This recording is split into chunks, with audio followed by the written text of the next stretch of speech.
Abra sua Bíblia no livro de Números, capítulo 13. A minha versão é NAA. Hoje eu quero expor com os irmãos esse capítulo 13, uma narrativa, um acontecimento do povo de Israel. Nós vamos ler alguns versículos, mas se faz importante para a nossa compreensão nessa noite. Amém? Números 13. O Senhor disse a Moisés: envie alguns homens que espiem a terra de Canaã, que eu vou dar aos filhos de Israel. Enviem um homem de cada tribo de seus pais, sendo cada qual chefe entre eles. Moisés os enviou do deserto de Parã, segundo o mandado do Senhor. Todos aqueles homens eram chefes dos filhos de Israel. Vamos agora ao versículo 17. Moisés os enviou a espiar a terra de Canaã e disse-lhes: subam pelo Neguebe e entrem na região montanhosa. Vejam a terra como ela é e o povo que nela habita, se é forte ou fraco, se são poucos ou muitos. Vejam também como é a terra em que esse povo habita, se é boa ou má, e como são as cidades em que habita, se são arraiais ou fortalezas. Também como é o solo, se é fértil ou estéril, se nele há matas ou não. Tenham coragem e tragam dos frutos da terra. Versículo 25. Depois de 40 dias, voltaram de espiar a terra. Vieram a Moisés, a Arão e a toda a congregação dos filhos de Israel em Cádiz, no deserto de Parã. Fizeram um relato do que tinham visto a eles e a toda a congregação, e mostraram-lhes os frutos da terra. Relataram a Moisés e disseram: fomos à terra a qual você nos enviou. De fato, é uma terra onde mana leite e mel. Estes são os frutos dela. Mas o povo que habita nessa terra é poderoso, e as cidades são muito grandes e fortificados. Também vimos ali os filhos de Anak. Os amalequitas habitam na terra do Neguebe. Os heteus, os jebuseus e os amorreus habitam nas montanhas. Os cananeus habitam perto do mar e na beira do Jordão. Versículo 30. Então Calebe fez calar o povo diante de Moisés e disse: vamos subir agora e tomar posse da terra, porque somos perfeitamente capazes de fazer isso. Porém, os homens que tinham ido com ele disseram: não podemos atacar aquele povo, porque é mais forte do que nós. E, diante dos filhos de Israel, falaram mal da terra que haviam espiado, dizendo: a terra pela qual passamos para espiar é terra que devora os seus moradores, e todo o povo que vimos nela são homens de grande estatura. Versículo 33. Também vimos ali gigantes. Os filhos de Anak são descendentes de gigantes. E éramos aos nossos próprios olhos como gafanhotos, e assim também éramos aos olhos deles. Amém. Os irmãos podem sentar.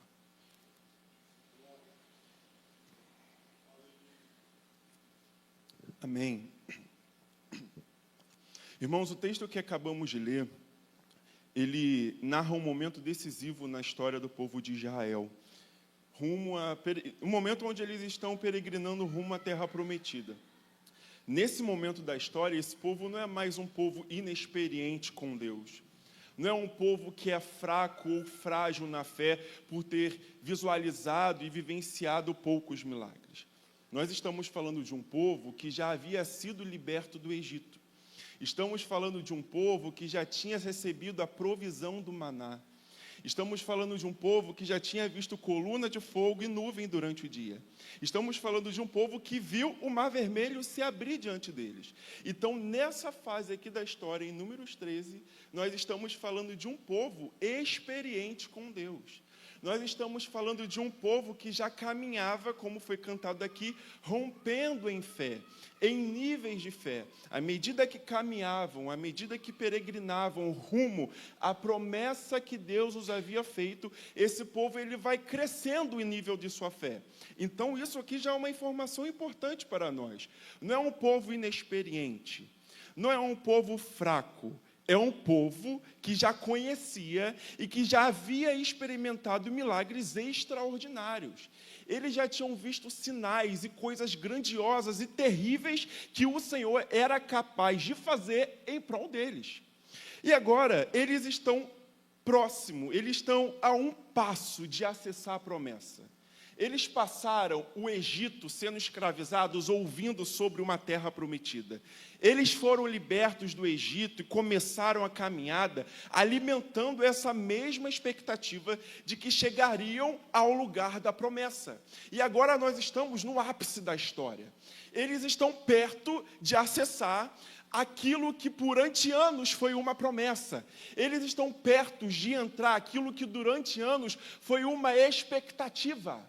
E nesse momento, onde falta pouco para acessar a promessa, que falta pouco para vivenciar o profético, o Senhor direciona Moisés a enviar alguns homens para uma missão. O Senhor diz a Moisés que envie 12 homens para espiar a terra prometida. E essa missão não era para entender ou saber se o povo era capaz de entrar nessa terra. Não, o objetivo da missão era entender como eles fariam para chegar até lá. Então Moisés, ele direciona esses homens aí e fala com eles que eles precisam trazer um checklist, um relatório. Fala para analisar como a terra é, o que tem lá, como eles iriam entrar. E Moisés deixa claro qual é a função dos espias. Eles estão indo lá para observar a terra, analisar a terra e trazer de volta um relatório para que o povo entendesse de que forma iriam acessar a promessa. Essa é a missão. Moisés separa esses homens. E os homens que são escolhidos aqui, como eu falei, o povo já era experiente com Deus. Mas o Senhor, para essa missão, ele separa um nível de pessoas maduras para essa missão. Então fala, eu quero o chefe de cada tribo. E Moisés chama o chefe, líder de cada tribo. Líder, o que se espera de um líder? Influência, maturidade, convicção, uma identidade bem definida. O líder, ele tem que passar uma imagem, uma autoridade de alguém que é firme. Então, é uma missão que exige responsabilidade. E para missões grandes, os líderes vão na frente e o Senhor direciona. Moisés escolhe e Moisés libera os homens para a missão e diz, sejam corajosos. Percebam, homens que já vivenciaram milagres com Deus, homens que foram escolhidos porque eram maduros e apesar dessas qualidades pessoais e individuais que eles tinham, o mais poderoso eles receberam quando Moisés libera eles. Moisés diz, sejam corajosos. Porque mesmo tendo capacidade talvez intelectual e influência, eles precisavam de uma palavra profética. E Moisés diz, tenham coragem e libera os homens para a missão. E esses homens, eles vão em direção à terra prometida. Aquilo que é uma promessa, aquilo que há anos é alimentado com uma expectativa, eles são liberados para ir. E nessa noite eu quero pensar com os irmãos algumas verdades que esse texto nos ensina, que nós precisamos analisar e tomar cuidado em nossa vida. Amém? Primeira coisa que aprendemos. Primeira verdade. Nessa missão, esses homens, eles têm a comprovação da promessa. O versículo 27 diz, relataram a Moisés e disseram, fomos à terra a qual você nos enviou. De fato, é uma terra onde mana leite e mel. Aquilo que era uma expectativa, aquilo que era uma promessa, agora é uma realidade. Então, os homens, eles entram na promessa e eles comprovam, uau, tudo aquilo que o Senhor falou, todos os detalhes da promessa é verdade. Então, eles perceberam que a promessa e tudo aquilo que eles carregavam no coração deles não era uma fantasia espiritual. Não era um sonho distante de acontecer. Não era uma falsa expectativa alimentada. Era uma realidade. Então, esses homens, eles começam a missão deles tendo a comprovação. A promessa é real. tudo aquilo que os nossos antepassados ensinaram, toda a expectativa e fé alimentada no nosso coração, nós pisamos, estamos vendo, estamos contemplando, estamos tocando a promessa real. E isso aqui já é magnífico. Isso aqui já poderia causar uma grande alegria no coração desses homens. Em primeiro momento, eles comprovam a promessa. Porém, a missão tinha um objetivo. Precisavam voltar com o relatório. Moisés pediu um checklist de coisas que precisavam ser analisadas. A promessa era real, irmãos? Sim. Tinha leite e mel? Sim. Era como Deus falou que era? Sim. Está tudo bem. Eles poderiam voltar com essa informação. Dizer, olha, chegar dizendo, a promessa, ela é verdadeira. E alimentar uma expectativa no povo. Porém, eles retornam com o relatório. Cumpriram a tarefa. A tarefa de trazer o relatório foi cumprida. Porém, quando nós vamos analisar o relatório feito por esses homens, nós entendemos e percebemos, cumpriram a missão, mas perderam a perspectiva da missão. O objetivo da missão não era saber se dava para fazer, mas era entender como fariam. Eles voltam com o relatório, mas agora com uma perspectiva completamente errada. E olha como isso vai ficando claro ao longo do texto. Eles voltam com o relatório. O relatório responde todas as perguntas de Moisés. É um relatório detalhado. É um relatório real, é um relatório técnico. Eles falaram exatamente tudo o que eles viram. Mas olha como isso vai evidenciando uma percepção negativa desses homens. Números 13, 27. Irmãos, quem ordenou a missão? Deus. Amém? Deus falou. Foi ideia de Moisés? Foi projeto de homem? Foi quem? Deus. Deus falou. E eles saem com uma perspectiva espiritual. Agora, quando voltam e vão dar o relatório, olha só o que eles dizem para Moisés.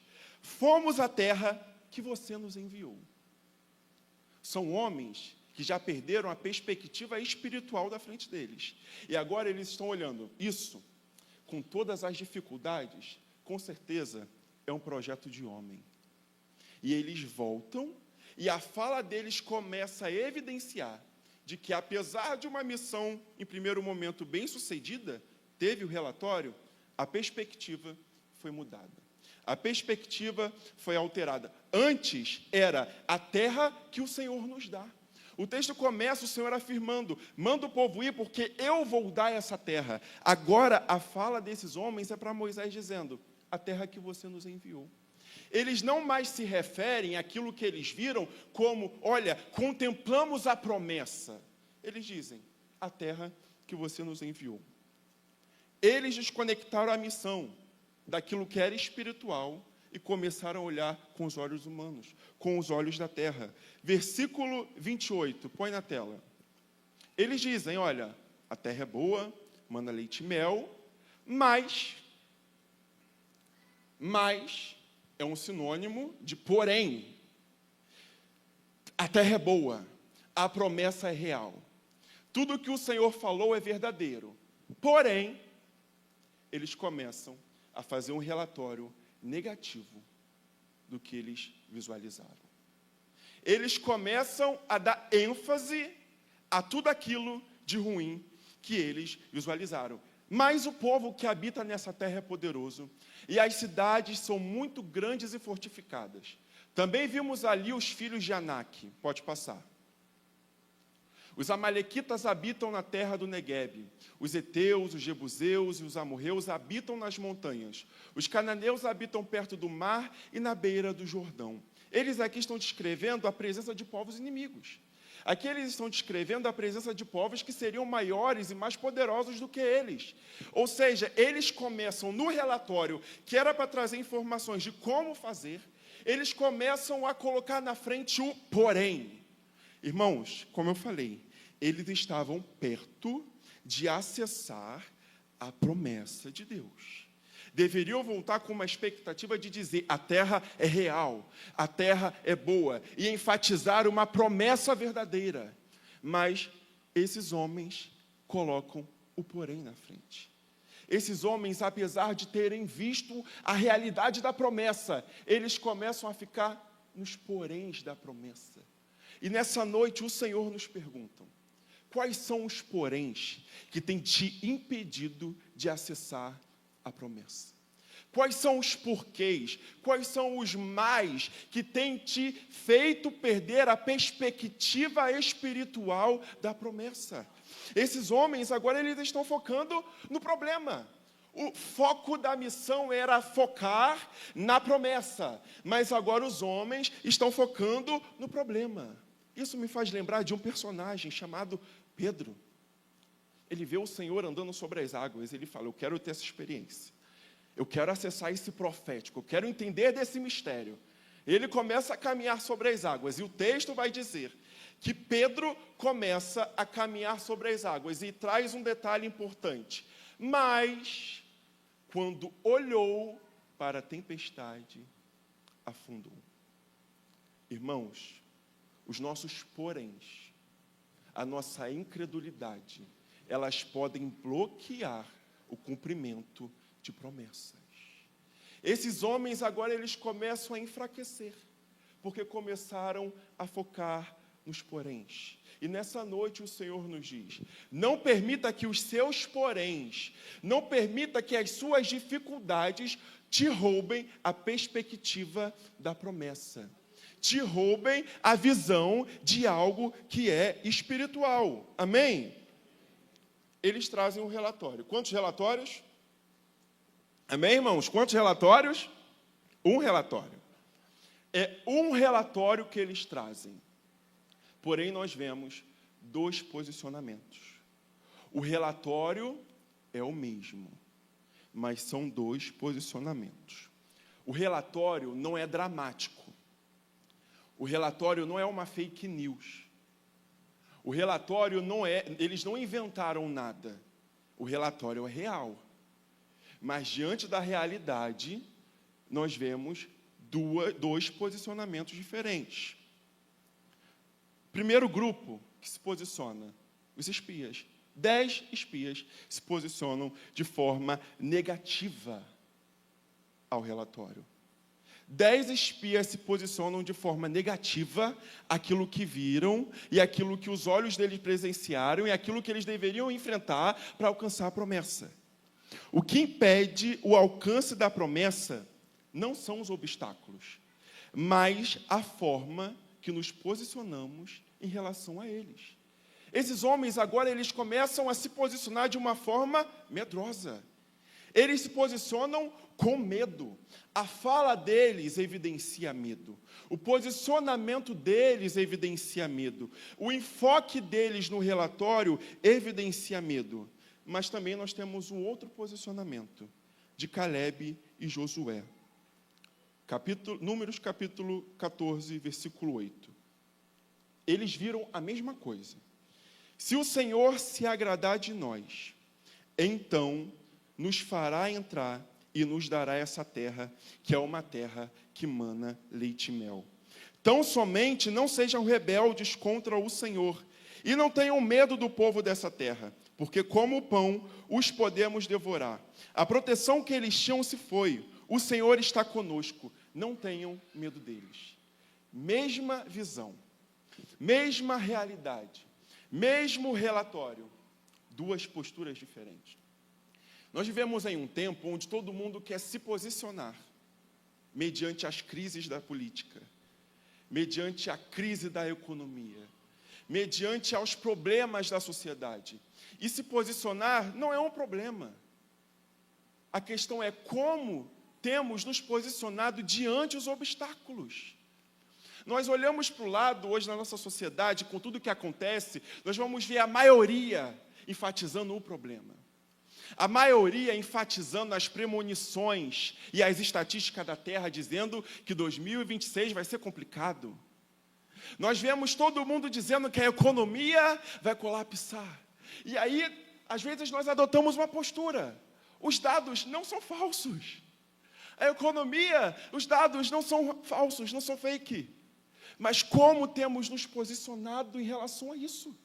A maioria se posiciona com incredulidade. A maioria se posiciona de acordo com o que vê. A maioria se posiciona com medo, o medo gerado por aquilo que eles veem diante deles. Mas o Senhor nos convida nessa noite a, apesar daquilo que nós vemos, a tomar a posição correta, que é se posicionar com fé. A realidade diante dos nossos olhos pode até não mudar. E Deus permite que a gente visualize a realidade. O que cabe a nós é adotar a postura correta. Amém? Outra verdade que vemos nesse texto. Esses homens, que eram chefes de família, que eram chefes de tribo, que eram maduros, que já tinham vivenciado experiências com Deus, eles agora enfrentam, além do medo, além da incredulidade, eles enfrentam uma crise de identidade. Antes de perderem a promessa, eles perderam a identidade. Números 13:33, o texto diz: também vimos ali gigantes, os filhos de Anak são descendentes de gigantes, e éramos aos nossos próprios olhos como gafanhotos, e assim também éramos aos olhos deles. Quando eles olham para o obstáculo, quando eles olham para o problema, eles assumem a identidade do problema. Quando eles olham para aquilo, o tamanho do gigante que está diante deles, eles se enxergam como gafanhotos. Um povo que havia vivido milagres. Homens que foram escolhidos por crer que neles havia uma identidade bem definida, maturidade para enfrentar aquela missão. Mas agora esses homens, pelo que viram, pelas circunstâncias, estão enfrentando crise na identidade. Quando olharam para o problema e o tamanho do gigante, a crise de identidade se manifestou na vida desses homens.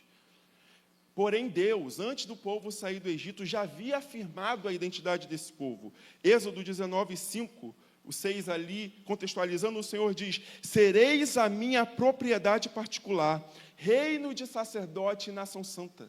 Sobre a vida daqueles homens existia uma palavra e uma identidade bem definida. Porém, diante dos problemas, eles entram em crise na identidade. Diante do problema, eles entram em crise de entender quem eles realmente são. Por isso, eu falei que antes de perderem a promessa, eles perdem a identidade. Provérbios 23:7. Assim como imagina em sua alma, assim ele é. Os homens se viram como gafanhotos. E ao verbalizarem isso, assim eles foram, porque eles foram destruídos. Não permita que os seus problemas, não permita que as circunstâncias da vida alterem a sua identidade. Você não é a sua fase ruim. Você não é os seus problemas. Quantas pessoas se olham e assumem uma identidade de fracasso, de incapacidade, de não romper, como alguém que está sempre sofrido, de pobre coitado, de sempre triste, de sempre ansioso, porque assumiu a identidade que a circunstância o apresentou. Mas nessa noite o Senhor te diz: você não é o que a circunstância diz que você é aquilo que a palavra diz que você é. Talvez você pense que falar sobre identidade é autoajuda, mas não, é ajuda que vem do alto, porque é o Senhor dizendo: apesar das circunstâncias, apesar dos problemas, você é aquilo que eu digo que você é. Meus irmãos, não se enxergue pela ótica do problema. Não se enxergue pela ótica da dificuldade. Você é o que o Senhor diz que você é. Amém? Outra verdade. Um posicionamento errado afeta o destino de uma geração. A postura errada desses 10 espias trouxe um impacto para o povo. A postura errada dos espias trouxe um impacto para toda a nação. Versículo 31 do capítulo 13. Porém, os homens que tinham ido com ele disseram: não podemos atacar aquele povo, porque é mais forte do que nós. Capítulo 14, versículo 1. Olha o que a fala deles evidencia no povo. Então, toda a congregação se levantou e gritou em alta voz, e o povo chorou aquela noite. Homens líderes, homens maduros, que tinham a responsabilidade de encorajar o povo, começam a causar medo no povo. A forma como esses homens se posicionam impacta a história e o destino de toda uma geração. E o Senhor nos pergunta nessa noite, a nós homens principalmente, com o dever de prover para a nossa família, não só financeiramente, mas emocionalmente, espiritualmente. Às vezes, diante da dificuldade, somos os primeiros a instalar o medo dentro de casa, a olhar para o saldo da conta bancária, a olhar para os boletos, a olhar para o diagnóstico. Nós somos os primeiros a instalar o medo. Homens que o Senhor confiou a missão de encorajar, homens que o Senhor confiou a missão de trazer um relatório positivo ao povo, para alimentar a expectativa da promessa, são os homens que estão destruindo a expectativa da promessa. A maneira como você se posiciona dentro da sua casa em relação às lutas, em relação às guerras, pode impactar a história de uma geração. Homens, a maneira como nós nos posicionamos dentro da nossa casa, na nossa família, pode trazer um impacto negativo para a nossa família. É isso que o texto diz, Números 14, 23. Olha o que acontece. O posicionamento errado. Homens que deveriam encorajar, mas instauram o medo. Homens que, por um posicionamento errado, causam pavor no povo, como deveria prover fé e expectativa. Olha o que a postura errada deles traz de consequência. Capítulo 14, versículo 23. Nenhum deles verá a terra que, com juramento, prometi a seus pais. Sim, nenhum deles que me desprezaram a verá. Agora, o versículo 33. Irmãos, isso me chamou muita atenção. Os filhos de vocês serão pastores nesse deserto durante 40 anos e levarão sobre si as infidelidades de vocês, até que o cadáver de vocês se consuma nesse deserto. O posicionamento errado de homens que deveriam prover confiança, expectativa, mas proveram medo. O posicionamento errado do homem na sua família, na sua casa, na sua sociedade, traz impactos que colocam em ameaça e compromete o destino de toda uma geração.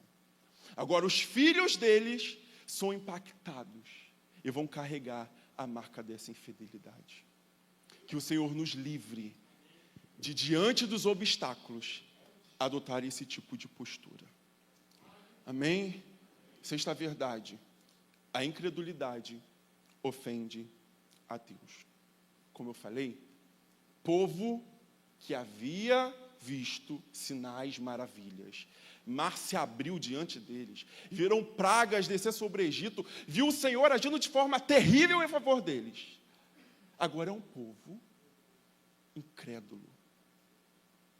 Não porque houve uma guerra e eles perderam, mas porque deram ouvidos a um relatório negativo.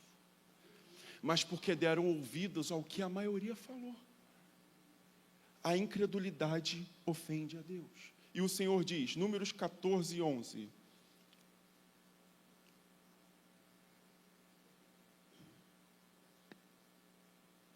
O Senhor disse a Moisés, até quando este povo me provocará? E até quando não crerá em mim, apesar de todos os sinais que fiz no meio deles? Irmãos, nós, ao longo da nossa caminhada com Deus, nós experimentamos milagres, provisão, cura. Quando nós olhamos para trás, nós podemos ver todas as vezes que a boa mão do Senhor proveu na nossa vida. Mas por que, diante de novos desafios, a nossa tendência é adotar uma postura de incredulidade? A nossa ação é a ação de um incrédulo. Esse povo, o Senhor diz, eu já fiz sinais para eles, mas eles não creem. a incredulidade ofende a Deus. Em 1 João, capítulo 5, versículo 10, a parte B.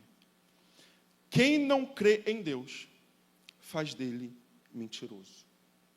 A incredulidade ofende o caráter de Deus. Um crente incrédulo é um crente que chama a Deus de mentiroso. A incredulidade, ela enfraquece o nosso relacionamento com Deus. Em Hebreus 11:6.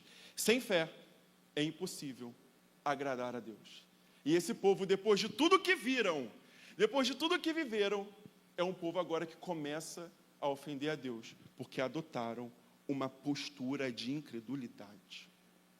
Diante dessas verdades, eu fiquei pensando, Senhor, qual é a lição positiva que a gente pode tirar disso? Porque a sua palavra, ela vem e evidencia onde nós podemos e precisamos melhorar. Tomar cuidado com a incredulidade. Nós vemos aqui todos os malefícios e consequências que esse povo enfrentou. Eu falei, Senhor, e o que eu aprendo disso? O Senhor disse, não seja levado pela maioria. O povo sofreu duras consequências por causa de 10 homens, porque a maioria trouxe um relatório ruim. Porém, apesar disso, Deus não cancelou a promessa por causa da maioria. Josué e Caleb acessaram a promessa. Israel atrasou a promessa, mas Deus não cancelou Canaã. Talvez diante dessa palavra você esteja assim, Vitor, eu percebo que eu ainda não acessei a promessa. Não é porque Deus não quer fazer, mas é porque eu sou incrédulo. Não é porque Deus não quer fazer, mas é porque a minha identidade está comprometida, porque eu estou olhando as circunstâncias. O Senhor te diz nessa noite, para te alegrar. Apesar disso, Canaã ainda é uma realidade. Apesar disso, a promessa ainda está de pé. Com isso, nós aprendemos duas posturas. A incredulidade, ela muda a nossa percepção daquilo que é espiritual e nos faz olhar para aquilo que é humano. Ela enfraquece a nossa identidade. Ela contamina as pessoas ao nosso redor e coloca a nossa família em risco, a nossa geração em risco. A incredulidade, ela ofende o caráter de Deus. A incredulidade, ela atrasa as promessas. Mas agora vamos falar da fé? A fé, ela restaura a nossa identidade. Caleb, quando diz, falando, vamos acessar, ele diz, nós somos capazes de acessar, porque o Senhor está conosco. Alguém pode falar, uau, que postura de autossuficiência desse Caleb, mas não é. É a postura de alguém que tem uma identidade bem resolvida, que apesar dos problemas, apesar das circunstâncias, não tem uma fé que muda por causa do cenário. A fé nos sustenta diante dos gigantes, e a fé pode influenciar gerações. A fé agrada a Deus, e a fé nos coloca dentro da promessa. Graças a Deus, porque apesar do mau exemplo, o texto tem bom exemplo. Que sejamos como Josué e Caleb. Não importa para onde a maioria está indo, não importa onde está o maior engajamento social, não importa o que é a expectativa, o que dados, o que é real. Fé não é ser negacionista. Fé não é negar os fatos. Fé é apesar dos fatos, apesar do que eu vejo, apesar do que eu sinto, eu escolho ficar com a promessa. Se coloque de pé.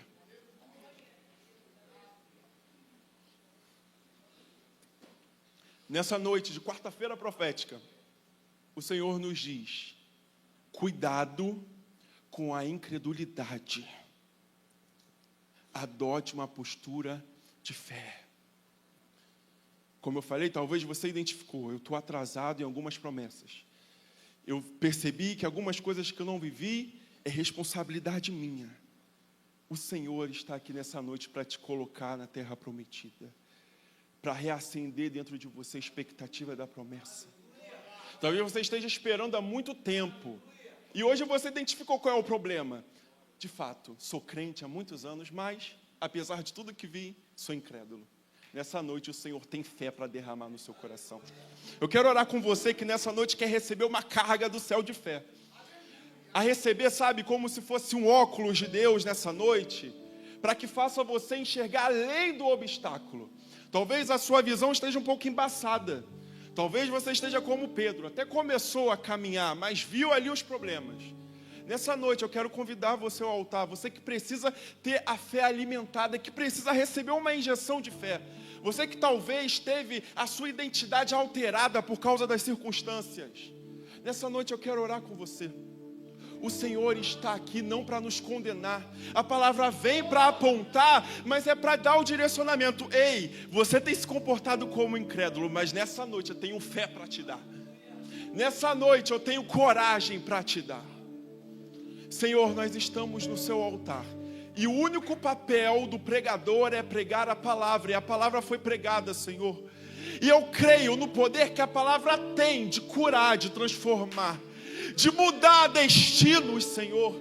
Deus, nessa noite nós declaramos que a nossa casa, que a nossa família não vai ser comprometida, que o destino da minha geração não vai ser alterado por causa de uma postura de incredulidade que eu tenho adotado. Mas eu oro por mim, eu oro pelos meus irmãos. Deus, libera uma carga poderosa de fé sobre nós hoje. Senhor, eu sei que talvez as circunstâncias não vão mudar. Talvez a gente chegue em casa, o diagnóstico ainda vai estar ali, o saldo da conta bancária ainda vai estar negativo. Senhor, talvez a circunstância não vai mudar, mas eu te peço, coloque fé suficiente para que a gente enxergue além da circunstância. O Senhor não chamou um povo para caminhar pelo que vê, mas para caminhar pelo que crê. Então nós te pedimos, Senhor, em um tempo onde todos pedem tantas coisas, onde muitos pedem tantas coisas a Ti, o que nós estamos te pedindo é fé, Senhor. Perdoa a nossa incredulidade, perdoa a nossa falta de fé. Às vezes que nós damos as costas para tudo, todo o histórico de provisão que o Senhor já fez, que o Senhor já operou. E eu te peço, derrama fé. Fé sobre os nossos corações nessa noite. É isso que nós te pedimos em seu nome, amém. Eu agradeço a oportunidade.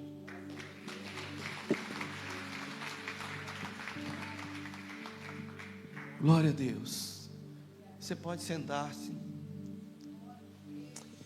Eu faço uma observação depois de uma palavra como essa.